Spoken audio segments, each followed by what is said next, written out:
কোটা বাতিলের দাবিতে শনিবার আবারও শাহবাগ মোড় অবরোধ করেন আন্দোলনরত শিক্ষার্থীরা। এ সময় সরকারি চাকরিতে কোটা বাতিলে ২০১৮ সালে জারি করা পরিপত্র অবিলম্বে পুনর্বহালের দাবি জানান তারা।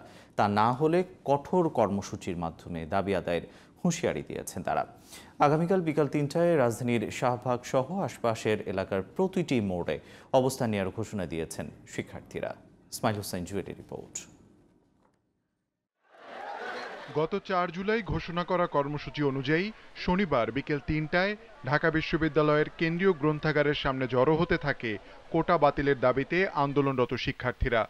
বিভিন্ন হল ও বিভাগ থেকে খণ্ড খণ্ড মিছিল এসে যোগ দেয় এই জমায়েতে।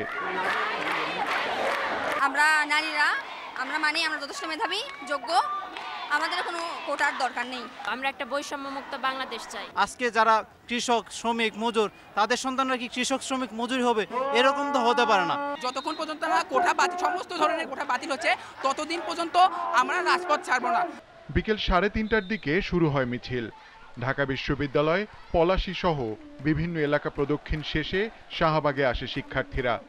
এ সময় আইনশৃঙ্খলা বাহিনীর সদস্যদের উপস্থিতিতেই শাহবাগ মোড় অবরোধ করে বিভিন্ন স্লোগান দিতে থাকে আন্দোলনকারীরা।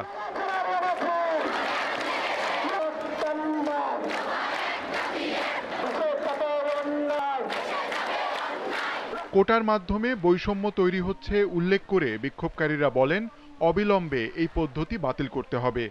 আন্দোলনের মাধ্যমেই দাবি আদায় করা হবে বলে জানান তারা।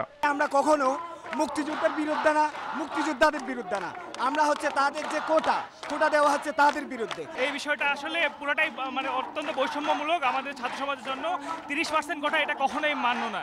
আমরা যে পর্যন্ত সমতা পাবো না সেই পর্যন্ত আমরা আন্দোলন চালিয়ে যাব।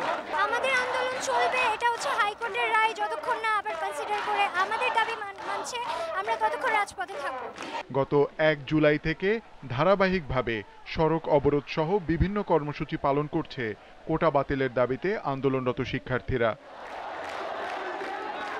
Ismail Hossain Jewel, GTV news, Dhaka.